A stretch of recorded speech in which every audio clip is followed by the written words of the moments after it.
हमारे संविधान में ना एक ऐसी चीज है जो सरकार की ताकत पर एक लगाम लगाती है और देश के हर नागरिक को एक तरह का सुरक्षा कवच देती है।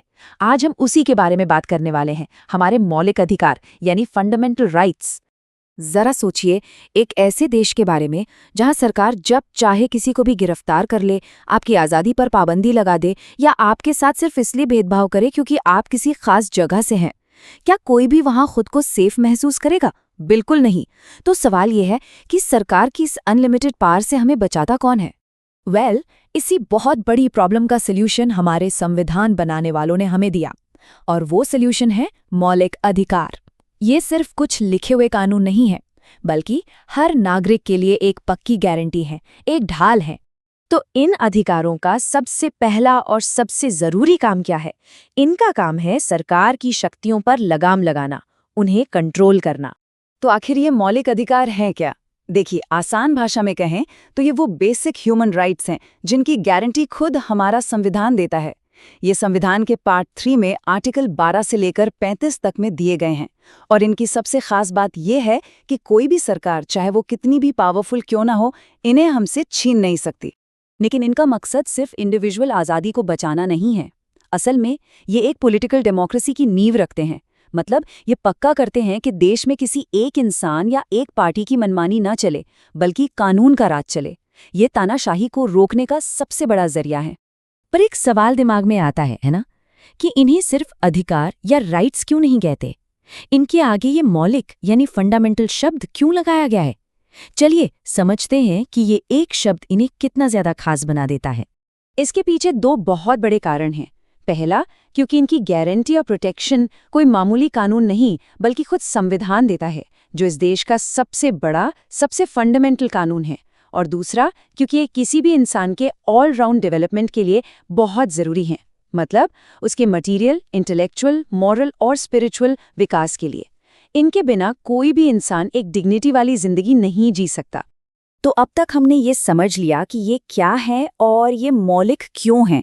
अब देखते हैं कि असल में इनमें ताकत कितनी है, इनकी खासियतों को और गहराई से जानकर।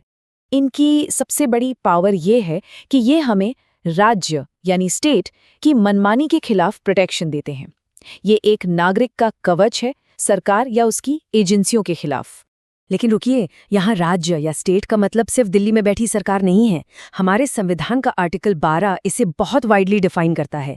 इसमें भारत की सरकार और संसद, राज्यों की सरकारें और विधानमंडल, नगरपालिका, पंचायत, यहाँ तक कि LIC और ONGC जैसी सरकारी कंपनियां भी शामिल हैं। सीधी बात यह है कि इनमें से कोई भी आपके मौलिक अधिकारों का उल्लंघन नहीं कर सकता। और अब आती है इनकी दूसरी और शायद सबसे बड़ी ताकत।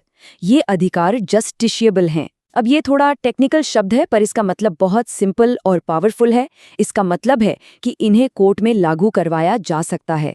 मतलब अगर सरकार या कोई भी सरकारी संस्था आपके किसी फंडामेंटल राइट को छीनती है, तो आप चुपचाप बैठने के लिए मजबूर नहीं है। आप सीधे सुप्रीम कोर्ट या हाई कोर्ट जा सकते हैं। और कमाल की बात यह है कि आर्टिकल 32 के तहत अपने अधिकारों की रक्षा के लिए कोर्ट जाने का ये अधिकार खुद में एक फंडामेंटल राइट है। यही वो चीज है जो इन अधिकारों को सिर्फ कागजी वादों से कहीं ज्यादा एक असली ताकत बनाती है। तो चलिए अब एक नजर डालते हैं कि हमारे संविधान के इस दिल में आखिर कौन कौन से मौलिक अधिकार शामिल हैं। इन्हें मोटे तौर पर 6 बड़ी कैटेगरीज में बांटा गया है। ये 6 अधिकार हैं: समानता का अधिकार यानी राइट टू इक्वालिटी, स्वतंत्रता का अधिकार यानी राइट टू फ्रीडम, शोषण के विरुद्ध अधिकार, धर्म की स्वतंत्रता का अधिकार, सांस्कृतिक और शैक्षिक अधिकार, और आखिर में वो अधिकार जो बाकी सभी अधिकारों को बचाता है, संवैधानिक उपचारों का अधिकार।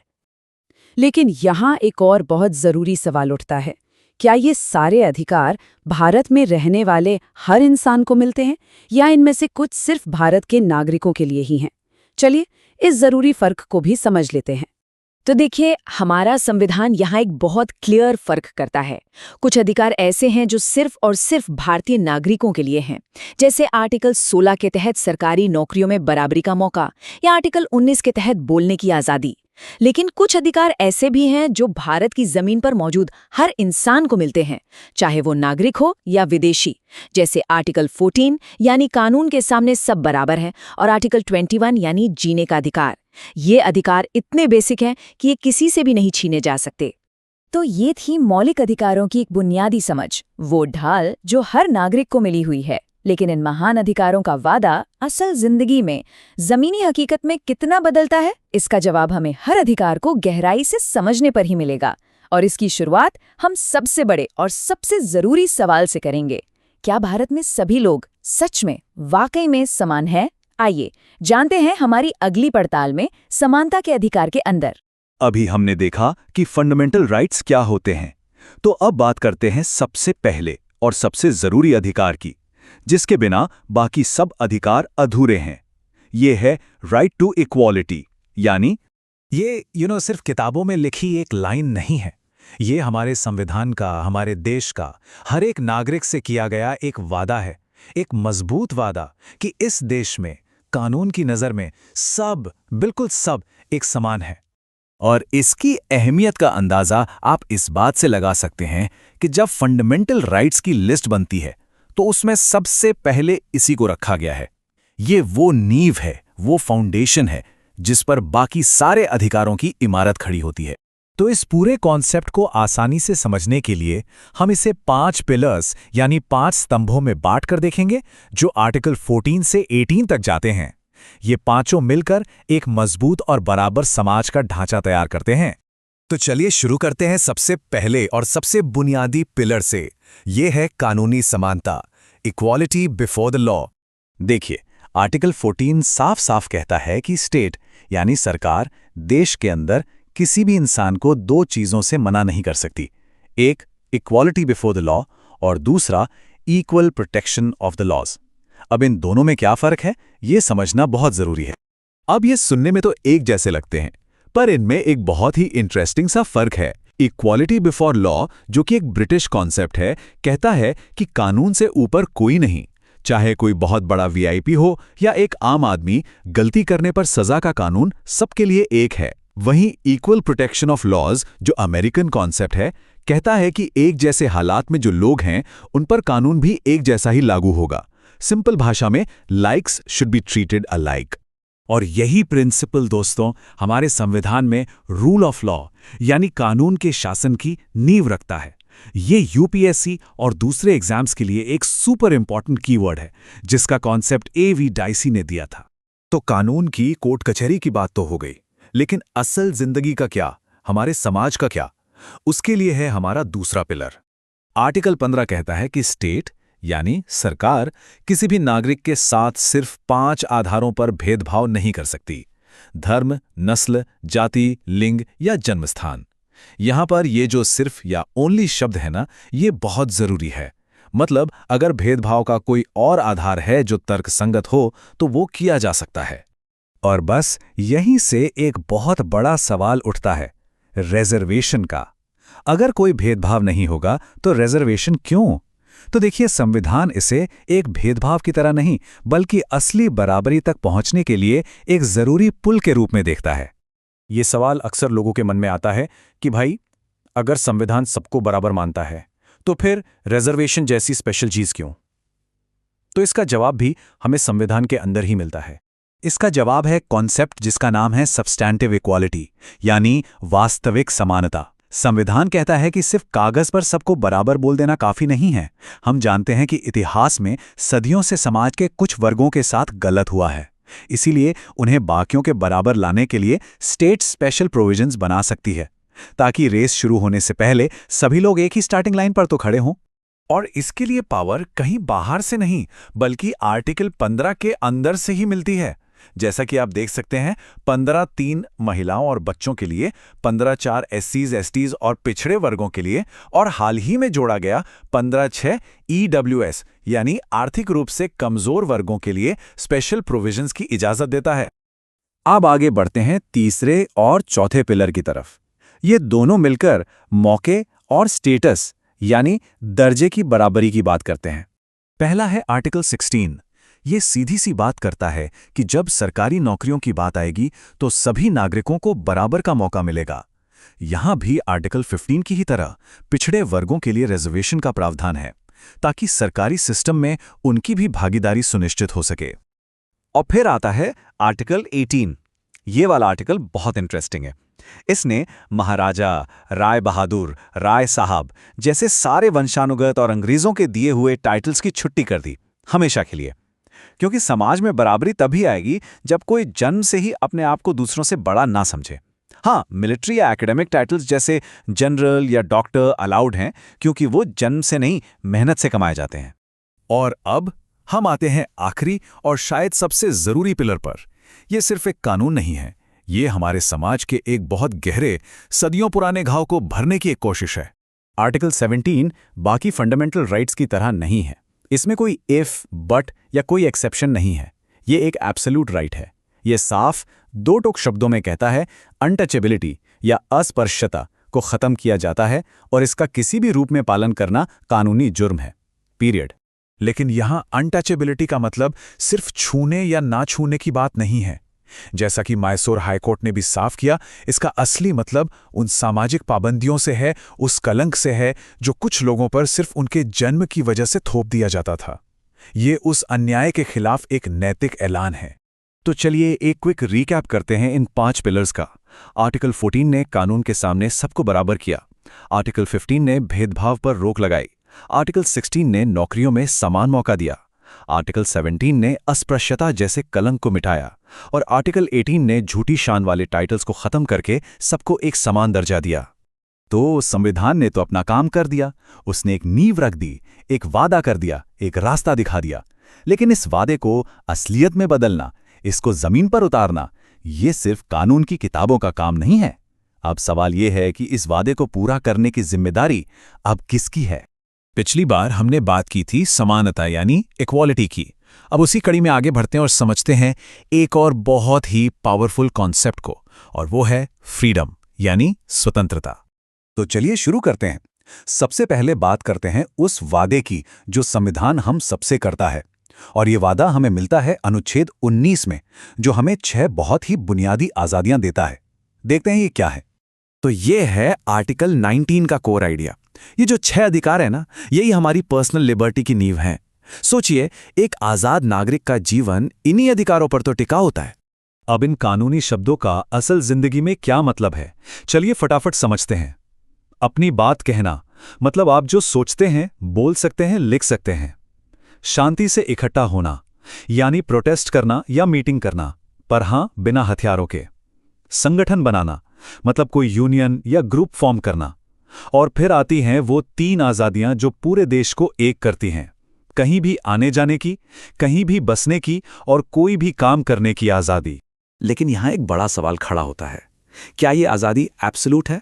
मतलब क्या इसकी कोई लिमिट नहीं है? यहीं पर कहानी में एक ट्विस्ट आता है।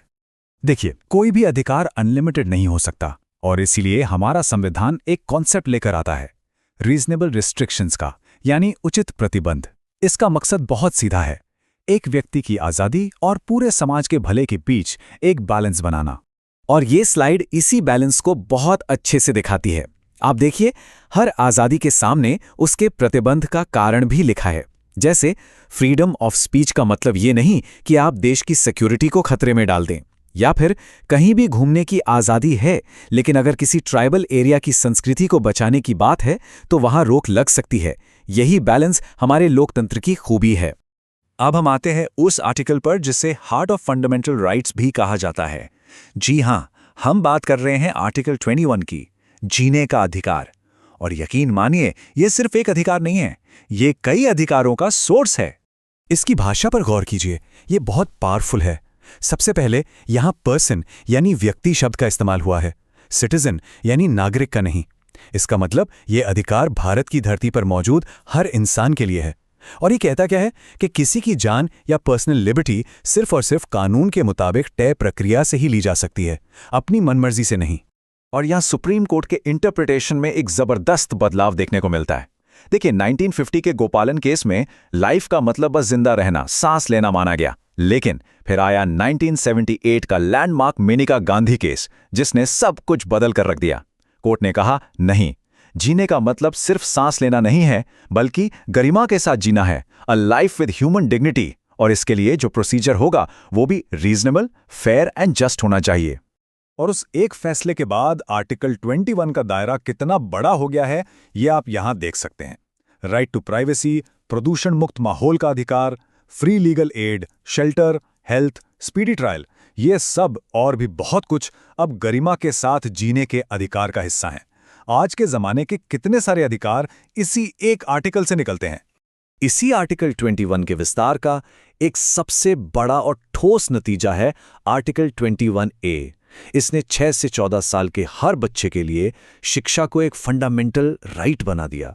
सोचिए कैसे गरिमा के साथ जीवन की एक व्याख्या ने एक पूरी पीढ़ी का भविष्य सिक्योर कर दिया। चलिए अब बात करते हैं हमारे सुरक्षा कवच की।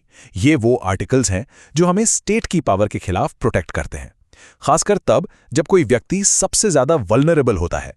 आर्टिकल 20 को देखिए, यह हमें 3 बहुत जरूरी प्रोटेक्शंस देता है। पहला, no ex post facto law, मतलब जिस काम के लिए आज कानून नहीं है उसके लिए कल कानून बनाकर सजा नहीं दे सकते। दूसरा, नो डबल जेपर्डी, यानी एक ही जुर्म की 2 बार सजा नहीं।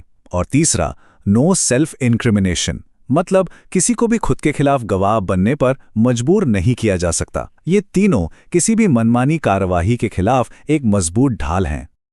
और आखिर में है आर्टिकल 22, जो अरेस्ट होने की सूरत में हमारे अधिकारों की बात करता है।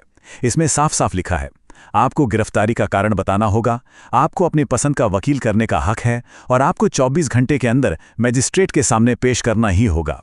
ये सिर्फ कागजी नियम नहीं है, ये हमारी आज़ादी को बचाने वाले प्रैक्टिकल टूल्स हैं। तो हमने देखा कि कैसे जीने का मतलब सिर्फ सांस लेने से बदलकर गरिमा के साथ जीने तक पहुंच गया। अब सवाल ये है कि जैसे जैसे हमारा समाज बदल रहा है, टेक्नोलॉजी आगे बढ़ रही है, इस डिग्निफाइड लाइफ की परिभाषा का अगला पड़ाव क्या होगा? इसमें और क्या क्या शामिल हो सकता है? ये एक ऐसा सवाल है जो हमें सोचते रहने पर मजबूर करता है। आज़ादी का असली मतलब तभी है जब किसी का शोषण ना हो, और यही सोच, यही आइडिया उस पहले फंडामेंटल राइट की नींव है जिसे हम आज समझने वाले हैं। देखिए, सच्ची आज़ादी की शुरुआत होती है इंसान की डिग्निटी यानी गरिमा से, और हमारे संविधान में जो आर्टिकल्स 23 और 24 है ना, वो इसी डिग्निटी को प्रोटेक्ट करने के लिए बनाए गए हैं। तो आर्टिकल 23 क्या कहता है? ये कुछ बहुत ही, आप कह सकते हैं, इनह्यूमन चीज़ों पर रोक लगाता है, जैसे कि ह्यूमन ट्रैफिकिंग और साथ ही बेगार। अब बेगार क्या है? इसका सीधा सा मतलब है किसी से जबरदस्ती काम करवाना, वो भी बिना पैसे दिए। और सबसे अच्छी बात यह है कि ये अधिकार सिर्फ नागरिकों को ही नहीं बल्कि गैर नागरिकों को भी मिलता है, और ये सुरक्षा सरकार और प्राइवेट लोग दोनों के खिलाफ है। संविधान कुछ चीजों को तो बिल्कुल साफ साफ मना करता है, जैसे इंसानों को किसी सामान की तरह खरीदना बेचना, महिलाओं और बच्चों से जुड़ा अनैतिक व्यापार, देवदासी प्रथा और गुलामी। ये सब चीजें किसी भी इंसान की पर्सनल डिग्निटी पर सीधा हमला हैं, और इसीलिए हमारा संविधान इन्हें पूरी तरह से गैरकानूनी मानता है। अब जब हम डिग्निटी की बात कर रहे हैं तो बच्चों की सुरक्षा का जिक्र करना बहुत जरूरी है, और इसके लिए हमारे संविधान में एक बहुत ही खास प्रोविजन है। ये नंबर याद रखिए, 14। आर्टिकल 24 कहता है कि 14 साल से कम उम्र के बच्चों से किसी भी फैक्ट्री, खदान या किसी भी दूसरे खतरनाक काम में नौकरी नहीं करवाई जा सकती। ये कानून क्यों है? ताकि बच्चों का बचपन सुरक्षित रहे, उनकी पढ़ाई हो सके और उनकी सेहत को कोई खतरा न हो। अच्छा, भारत जैसा इतना डाइवर्स देश है तो जाहिर है कि यहाँ धर्म की भूमिका भी बहुत बड़ी है, और इसी डाइवर्सिटी का सम्मान करते हुए हमारा संविधान हर एक इंसान को ये आज़ादी देता है कि वो अपनी आस्था, अपना विश्वास खुद चुन सके। तो आर्टिकल 25 जो है वो हर व्यक्ति को 4 तरह की धार्मिक स्वतंत्रता देता है। पहला, अंतरात्मा की स्वतंत्रता, मतलब आप भगवान या किसी भी शक्ति के साथ अपना रिश्ता कैसे भी बना सकते हैं, ये आपकी मर्जी है। दूसरा, आप अपने धार्मिक विश्वासों को खुले तौर पर मान सकते हैं और बता सकते हैं। तीसरा, आप पूजा, रिचुअल्स, सेरेमनीज कर सकते हैं। और चौथा, आप अपने धर्म की अच्छी बातों का प्रचार भी कर सकते हैं। लेकिन यहाँ एक बहुत बड़ा सवाल उठता है, क्या ये आज़ादी एकदम एब्सोल्यूट है? मतलब क्या कोई भी धर्म के नाम पर कुछ भी कर सकता है? चलिए देखते हैं संविधान इस पर क्या कहता है। तो जवाब है नहीं, ये फ्रीडम अनलिमिटेड नहीं है। संविधान साफ कहता है कि इन अधिकारों को पब्लिक ऑर्डर, नैतिकता और हेल्थ के दायरे में रहकर ही इस्तेमाल किया जा सकता है। इसका मतलब है कि अगर जरूरत पड़े तो सरकार इन ग्राउंड्स पर धार्मिक स्वतंत्रता पर कुछ रोक लगा सकती है। संविधान सिर्फ पर्सनली नहीं बल्कि ग्रुप में भी धार्मिक स्वतंत्रता देता है। आर्टिकल्स 26 से 28 के तहत जो रिलीजियस ग्रुप्स हैं वो अपने मामले खुद मैनेज कर सकते हैं। किसी को भी किसी खास धर्म को बढ़ावा देने के लिए टैक्स देने पर मजबूर नहीं किया जा सकता। और हाँ, सरकारी पैसों से चलने वाले इंस्टीट्यूशंस में कोई धार्मिक शिक्षा नहीं दी जा सकती। चलिए, अब उन अधिकारों पर आते हैं जो भारत की जो ये खूबसूरत डाइवर्सिटी है ना, उसमें अलग अलग कम्युनिटीज की अपनी यूनिक पहचान को बचा कर रखते हैं। यहाँ दो बहुत ही इंपॉर्टेंट आर्टिकल्स हैं, 29 और 30। आर्टिकल 29 किसी भी सिटीजन ग्रुप को, चाहे वो मेजॉरिटी हो या माइनॉरिटी, अपनी भाषा, अपनी स्क्रिप्ट और अपने कल्चर को बचाने का हक देता है। वहीं आर्टिकल 30 थोड़ा और स्पेसिफिक है। ये खास तौर पर धार्मिक और भाषाई अल्पसंख्यकों यानी रिलीजियस और लिंग्विस्टिक माइनॉरिटीज को अपनी पसंद के एजुकेशनल इंस्टीट्यूट बनाने और उन्हें चलाने का अधिकार देता है। और ये अधिकार सिर्फ कागजों तक ही सीमित नहीं है। इसका असली मतलब ये है कि माइनॉरिटी कम्युनिटीज अपने कल्चर और अपनी भाषा को जिंदा रखने और उसे अगली पीढ़ी तक पहुंचाने के लिए खुद के स्कूल और कॉलेज खोल सकती हैं और उन्हें अपने हिसाब से चला भी सकती हैं। अच्छा, ये जो माइनॉरिटी एजुकेशनल इंस्टीट्यूशंस होते हैं ये 3 तरह के हो सकते हैं। एक वो जो सरकार से मान्यता भी लेते हैं और मदद भी। दूसरे वो जो सिर्फ मान्यता लेते हैं पर कोई फाइनेंशियल मदद नहीं लेते। और तीसरे वो होते हैं जो न तो सरकार से मान्यता लेते हैं और न ही कोई मदद। तो कुल मिला के हमने क्या देखा? गरिमा, आस्था और पहचान। शोषण के विरुद्ध अधिकार हमारी गरिमा को बचाता है, धार्मिक स्वतंत्रता हमारी आस्था को प्रोटेक्ट करती है और कल्चरल और एजुकेशनल राइट्स हमारी सामूहिक पहचान को। यही 3 वो पिलर्स हैं जो एक डाइवर्स देश में असली आज़ादी की नींव रखते हैं। और अंत में एक सवाल सबके लिए, हम ये कैसे पक्का कर सकते हैं कि ये अधिकार सिर्फ संविधान की किताब में न रह जाएं, बल्कि हर नागरिक की रोजमर्रा की जिंदगी का हिस्सा बने? इस पर सोचना बहुत जरूरी है। क्या आपको पता है, हमारे संविधान में एक ऐसा सुरक्षा कवच है जो हमारे मौलिक अधिकारों को सिर्फ कागज पर नहीं बल्कि असल जिंदगी में बचाता है। आज हम उसी परम रक्षक के बारे में बात करने वाले हैं जो हमारी आज़ादी और हमारे सम्मान की गारंटी देता है। जरा सोचिए, अगर अचानक से आपके बोलने की आज़ादी पर रोक लगा दी जाए या फिर किसी को गलत तरीके से हिरासत में ले लिया जाए, तो क्या करेंगे? किसके पास जाएंगे मदद के लिए? देखिए, ये कोई सिर्फ कानूनी सवाल नहीं है, ये आपकी और मेरी, हम सबकी सुरक्षा से जुड़ा एक सीधा और बहुत जरूरी सवाल है। और इस सवाल का जवाब पता है कहाँ है? हमारे संविधान के दिल में। Doctor B.R. अम्बेडकर ने अनुच्छेद 32 को यूं ही तो संविधान की आत्मा नहीं कहा था। ये वो जबरदस्त पावर है जो हमारे अधिकारों को सिर्फ कहने की बात नहीं बल्कि एक हकीकत बनाती है। ये हमें सीधे सीधे सुप्रीम कोर्ट का दरवाजा खटखटाने की ताकत देती है। तो आज हम क्या क्या समझने वाले हैं? सबसे पहले देखेंगे कि ये अनुच्छेद 32 आखिर है क्या।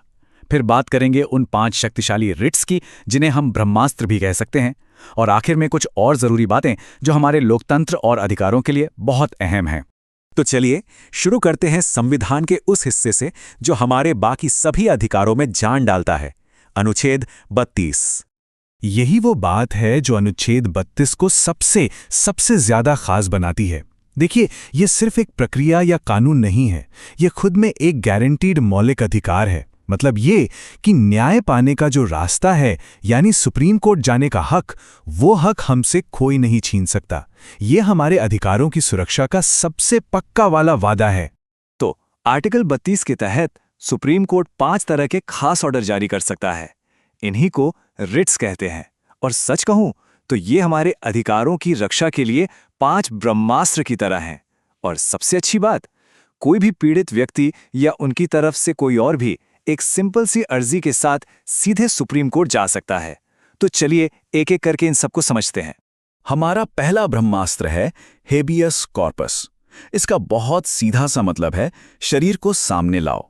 ये रिट पर्सनल आज़ादी का सबसे बड़ा रक्षक है। मान लीजिए पुलिस किसी को गिरफ्तार करती है और 24 घंटे में मजिस्ट्रेट के सामने पेश नहीं करती या परिवार वालों को बताती ही नहीं कि वो इंसान कहाँ है। ऐसे में परिवार या दोस्त हेबियस कॉर्पस याचिका डाल सकते हैं और कोर्ट तुरंत पुलिस को ऑर्डर देगा कि उस व्यक्ति को पेश किया जाए। दूसरा है मैंडेमस। अब जैसा कि नाम से ही लग रहा है, इसका मतलब है हम आदेश देते हैं। सोचिए कोई सरकारी अधिकारी अपना काम नहीं कर रहा, जैसे मान लीजिए नगर निगम को टूटी सड़कें ठीक करनी है और वो कर ही नहीं रहे, तो मैंडेमस रिट के जरिए कोर्ट उस अधिकारी को उसका काम करने का आदेश दे सकता है। ये सरकारी अफसरों की जवाबदेही तय करता है। हमारा तीसरा ब्रह्मास्त्र है प्रोहिबिशन। आसान भाषा में कहें तो रोक लगाना। इसे आप एक स्टॉप साइन की तरह समझिए। जैसे अगर कोई निचली अदालत किसी ऐसे मामले की सुनवाई करने लगे जो उसके अधिकार क्षेत्र में ही नहीं आता, तो ऊपरी अदालत प्रोहिबिशन रिट जारी करके उस सुनवाई को फौरन रोक सकती है। मतलब ये गलत कार्रवाई को होने से ही रोक देता है। अगला है सर्शुरारी। इसका मतलब होता है प्रमाणित होना या जानकारी देना। अब प्रोहिबिशन और इसमें एक छोटा सा फर्क है। प्रोहिबिशन कार्यवाही को होने से रोकता है, जबकि सर्शुरारी एक गलत फैसले को रद्द करता है जो पहले ही सुनाया जा चुका है। मतलब अगर निचली अदालत ने कोई गलत फैसला दे भी दिया है, तो हाई कोर्ट या सुप्रीम कोर्ट इस रिट से उसे खत्म कर सकता है। ये एक तरह से न्यायिक गलती को सुधारने का तरीका है। और हमारा पांचवां और आखिरी ब्रह्मास्त्र है को वारंटो, जिसका मतलब है किस अधिकार से। अगर कोई व्यक्ति किसी सरकारी पद पर बैठा है लेकिन उसके पास उस पद के लिए जरूरी योग्यता ही नहीं है, तो इस रिट से कोर्ट उससे पूछ सकता है कि भाई आप किस अधिकार से इस कुर्सी पर बैठे हैं। मान लीजिए किसी सरकारी नौकरी के लिए एक खास डिग्री चाहिए और कोई जाली दस्तावेज से नौकरी पा लेता है, तो कोई भी नागरिक को वारंटो से इसे चुनौती दे सकता है। तो अब जब हमने इन पांचों रिट्स को समझ लिया है, तो चलिए कुछ और जरूरी बातों पर भी एक नजर डाल लेते हैं। इससे पूरी तस्वीर साफ हो जाएगी। अच्छा, रिट जारी करने की पावर सिर्फ सुप्रीम कोर्ट के पास नहीं है। हाई कोर्ट भी आर्टिकल 226 के तहत ऐसा कर सकते हैं। पर यहां एक बड़ा फर्क है। सुप्रीम कोर्ट सिर्फ और सिर्फ मौलिक अधिकारों के लिए रिट जारी कर सकता है, जबकि हाई कोर्ट का दायरा थोड़ा बड़ा है। वो मौलिक अधिकारों के साथ साथ दूसरे कानूनी अधिकारों के लिए भी रिट जारी कर सकते हैं। लेकिन याद रहे, आर्टिकल 32 के तहत सीधे सुप्रीम कोर्ट जाना ये खुद में एक मौलिक अधिकार है। एक और मजेदार बात संपत्ति के अधिकार यानी राइट टू प्रॉपर्टी की है। देखिए, 1978 तक ये एक मौलिक अधिकार हुआ करता था, लेकिन 44वां संशोधन के बाद इसे एक कानूनी अधिकार बना दिया गया। इसका सीधा मतलब यह है कि अब अगर इसका उल्लंघन हो तो आप सीधे आर्टिकल 32 के तहत सुप्रीम कोर्ट नहीं जा सकते। ये याद रखना भी जरूरी है कि मौलिक अधिकार अनलिमिटेड नहीं है। जैसे देश की सुरक्षा के लिए संसद सशस्त्र बलों के सदस्यों के अधिकारों को सीमित कर सकती है, और तो और नेशनल इमरजेंसी के दौरान भी कुछ अधिकारों को सस्पेंड किया जा सकता है, सिवाय जीने के अधिकार और दोष सिद्धि से संरक्षण के अधिकार के। चलिए अब इन कानूनी बातों से थोड़ा आगे बढ़ते हैं और देखते हैं कि देश के लिए, हमारे लोकतंत्र के लिए इन अधिकारों का क्या मतलब है। मौलिक अधिकार सिर्फ हमारी व्यक्तिगत आज़ादी के लिए नहीं है, बल्कि ये हमारे लोकतंत्र की, हमारी डेमोक्रेसी की नींव हैं। ये अधिकार सरकार की ताकत पर एक लगाम लगाते हैं। ये पक्का करते हैं कि देश में किसी एक व्यक्ति का नहीं, बल्कि कानून का राज हो। ये तानाशाही को रोकते हैं और हर नागरिक को आज़ादी से जीने का हक देते हैं। और जो लोग एग्जाम की तैयारी कर रहे हैं, उनके लिए ये टेबल एक क्विक रिवीजन टूल है। हर रिट का एक साफ मकसद है जो आपको इन पांचों ब्रह्मास्त्रों को आसानी से याद रखने में मदद करेगा। तो आखिर में बस एक सवाल, अनुच्छेद 32 सिर्फ एक कानून नहीं है, ये एक ताकत है, एक जिम्मेदारी है जो हम सब नागरिकों को दी गई है। तो ये जानकर कि संविधान का दिल और आत्मा आपके हाथों में है, एक नागरिक होने के नाते हमारा नजरिया कैसे बदलता है, इस पर सोचिएगा जरूर।